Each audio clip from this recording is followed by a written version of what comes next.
Let me ask you something. When was the last time you looked in the mirror and truly saw the version of you that you could be?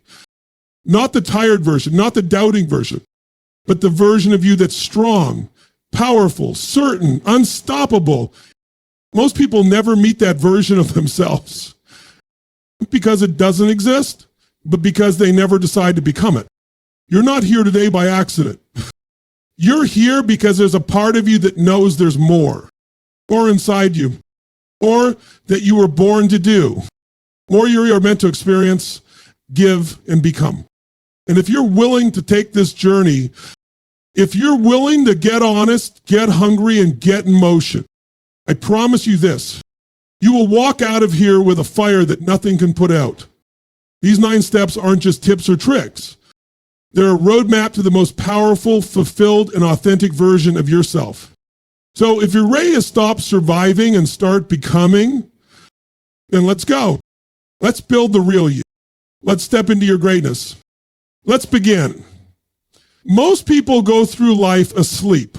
They wake up, go through the motions, and repeat the same patterns over and over again, without ever stopping to ask, is this who I really am?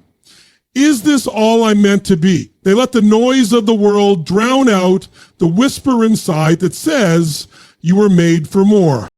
But deep down, you know the truth. You know there's something inside of you that hasn't been fully tapped into yet.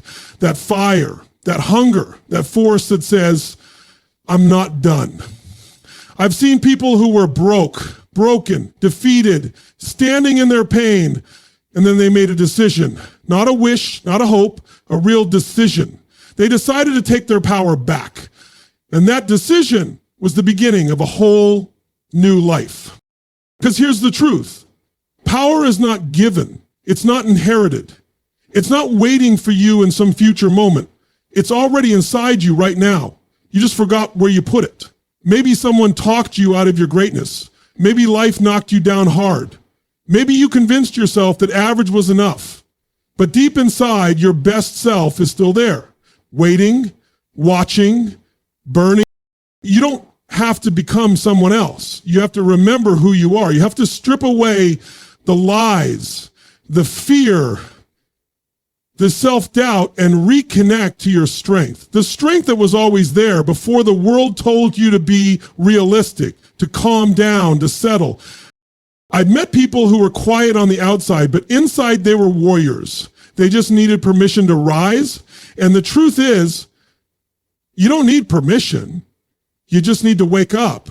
You've got to awaken that part of you that refuses to settle for a life less than what you're capable of. That part of you that knows you're not here to just survive. You're here to lead, to grow, to give, to become. And once you wake that part of you up, everything changes. Your energy shifts, your focus sharpens, you stop chasing distractions and start pursuing purpose. That's when you stop being a passenger in your own life and you become the driver. It doesn't matter what your past has been. It doesn't matter how long you've played small. The moment you choose to access that power inside you, you've already started the transformation. And when that power gets unleashed, it moves through every area of your life, your health, your relationships, your finances, your mission. It's not about perfection. It's about progress. It's about reconnecting to the force within you that says, this is who I really am. This is who I was born to be. And once that voice gets loud enough, once you truly hear it, you'll never go back to sleep again.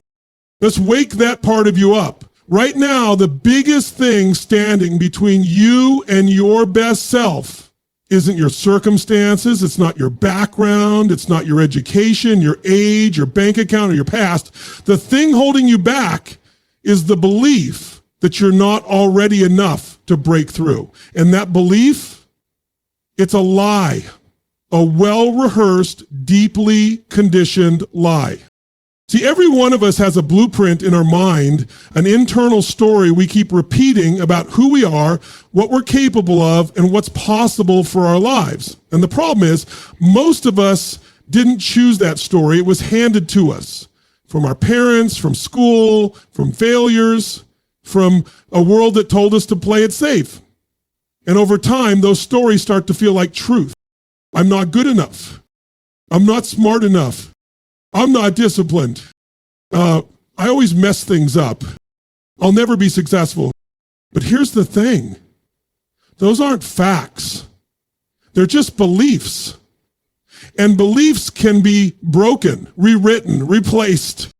If you want to become your best self, you've got to do the work of destroying the lies you've been living under. Because as long as you believe you're limited, you will act limited. As long as you believe you're not enough, you'll play small. Your belief system is the thermostat of your life. It sets the standard for how high you'll rise, how much love you'll accept, how much success you'll chase, and how much risk you'll allow yourself to take. Think about it. How many times have you talked yourself out of taking action before you even started? How many opportunities have you let pass by because something inside said, you're not ready? That voice didn't come from truth, it came from fear.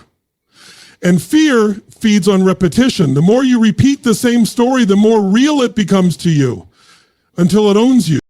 But here's the shift. You are not your thoughts.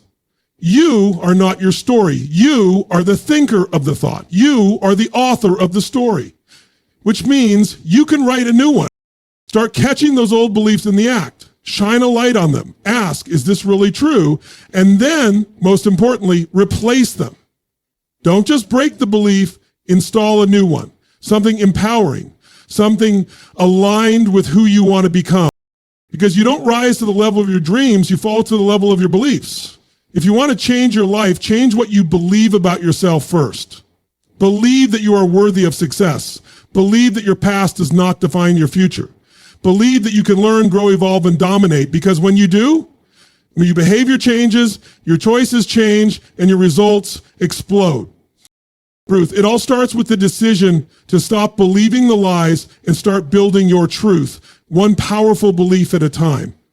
This is where the old you ends and the real you begins. You ever notice how two people can go through the exact same situation and come out completely different? One gets crushed, the other gets stronger. One gets bitter, the other gets better. The difference isn't the event, it's the emotional state they live in. Your emotional state is the foundation of everything. It's the fuel behind your actions, your words, your decision. And the truth is, most people are being controlled by emotions they never chose. They wake up anxious, go to work overwhelmed, come home frustrated, and before they know it, it becomes their default setting. It becomes their identity.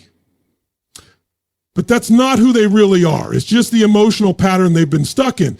And if you don't learn to master your emotions will master you. See, emotion is what drives behavior. You don't take action because you know something. You take action because you feel something. You can have all the knowledge in the world, but if you're living in fear, in doubt, in insecurity, you'll stay stuck. But the moment you shift into certainty, into passion, into determination, you move fast, you act, you commit, you create momentum.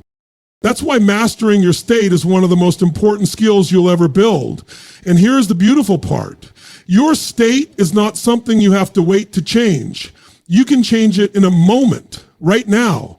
All it takes is a shift in your physiology, your focus, and your language. First, your body. How are you breathing? How are you standing? Are you slouched over, shallow breath, low energy? Or are you upright, strong, breathing fully engaged? Emotion lives in the body. You change your movement, you change your state. Second, your focus. Where your focus goes, energy flows. Are you focused on what's missing or what's possible? Are you focused on what you can't control or what you can do? The questions you ask yourself shape your reality. Ask better questions, get better answers. Ask stronger questions, feel stronger emotion. Third, your language. The words you use shape how you feel. If you say, I'm devastated, that creates a different feeling than I'm a little frustrated. Start using language that empowers you, not weakens you. Speak to yourself like someone you respect, someone you love, someone who's going to lead, not follow. This isn't about pretending everything's perfect. It's about choosing to show up in a state where you can actually deal with life, lead yourself and lead others.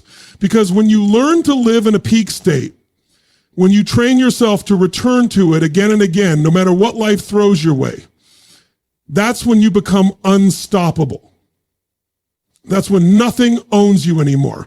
Not fear, not stress, but the past.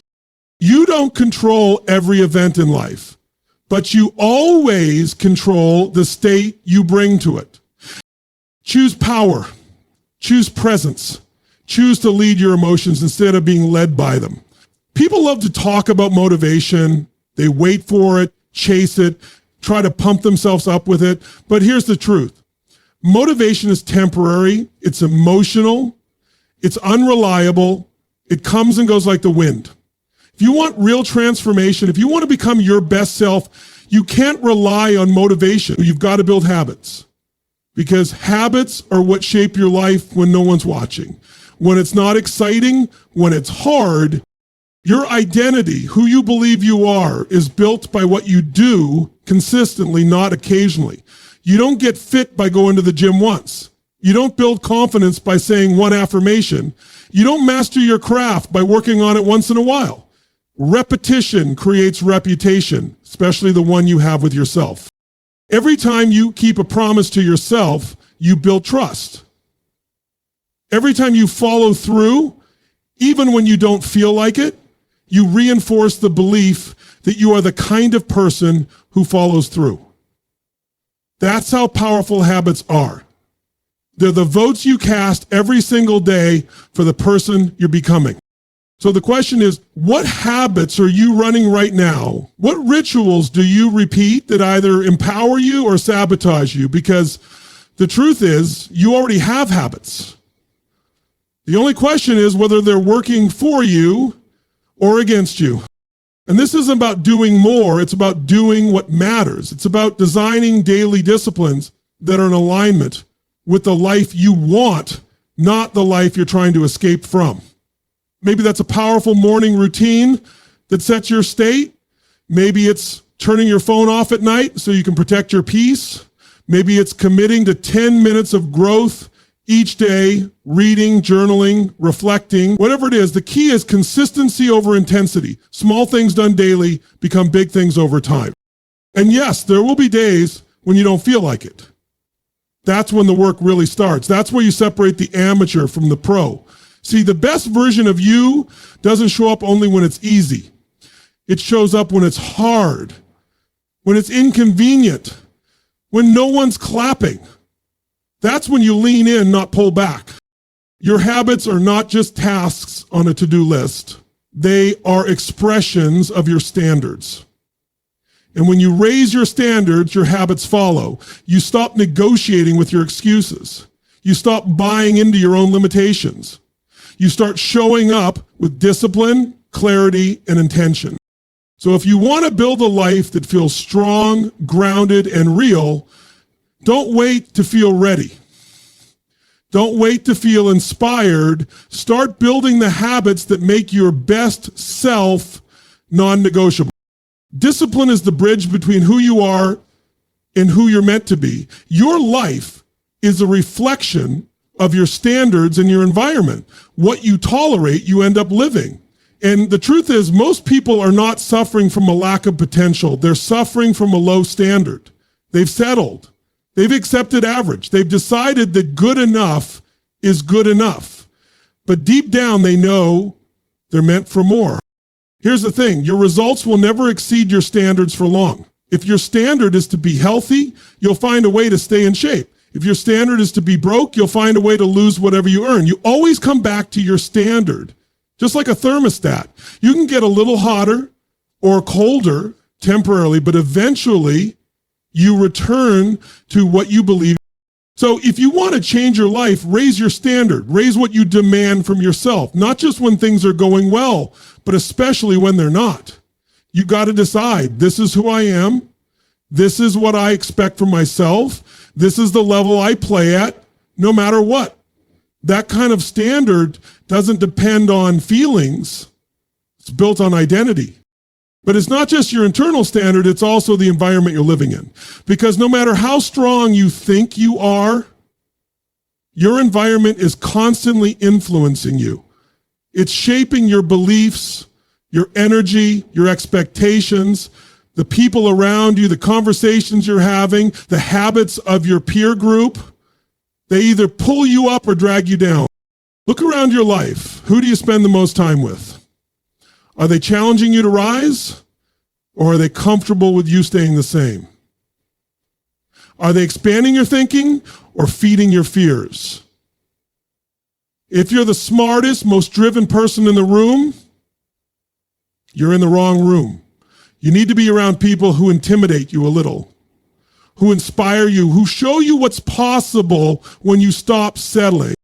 Because proximity is power. You start absorbing the mindset, the language, the energy of the people closest to you. So build an environment that feeds your future, not your past. That might mean cutting off some relationships.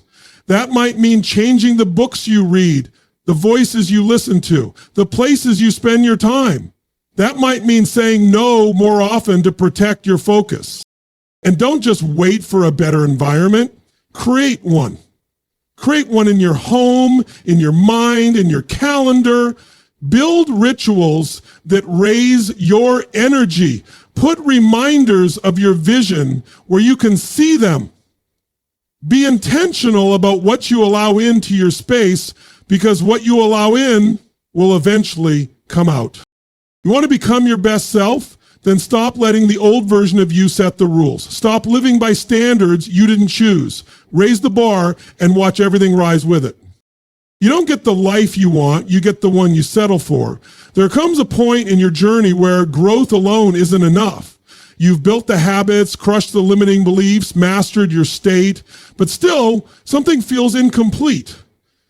That's because the highest level of fulfillment doesn't come from what you get. It comes from what you give. You want to feel fully alive? You want to step into your greatest power? Then connect your life to something bigger than yourself. We live in a world obsessed with self-image, self-worth, self-promotion. But the people who are truly fulfilled, the ones who walk into a room with peace in their eyes and fire in their hearts, they're the ones who live for more than just their own gain. They've made the shift from success to significance, from accumulation to contribution. And that shift changes everything.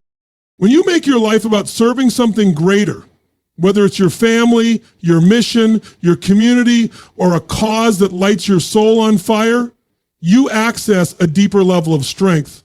You stop asking, what can I get? And start asking, what can I give? That's where real power comes from. That's when you go from being driven to being called. And don't misunderstand, this isn't about becoming a martyr or putting yourself last. It's about understanding that your gifts weren't given to you just for you. Your breakthroughs, your lessons, your voice, they're meant to be used to lift others, to light the path for someone else who's still in the dark. That's where leadership begins. That's where legacy begins. When you serve, your problems get smaller. Your perspective gets sharper, your heart gets stronger, because suddenly it's not just about your pain, your struggle, your fear. It's about the people counting on you to show up. And that's where you find the strength to keep going when it's hard. That's where you find meaning in the chaos, purpose in the pain. Some of the most successful people in the world still feel empty because they haven't made that shift. They've achieved the dream, but they're not fulfilled. Why? Because without contribution, even the biggest wins feel hollow. But when you live in a way that lifts others, when you use your story, your time, your energy to serve, you never lose, because fulfillment is the one thing you can give away and still keep. So ask yourself, who can I serve? How can I use what I've lived through to help someone else rise? What do I stand for? And how can I live it every single day? That's how you become your best self, not just by growing, but by giving. Not just by building your life, but by impacting others. Because at the end of the day, it's not about what you build, it's about who you become in the process. And the highest version of you doesn't just rise, they lift others with them. The real you is not just powerful, it's purposeful.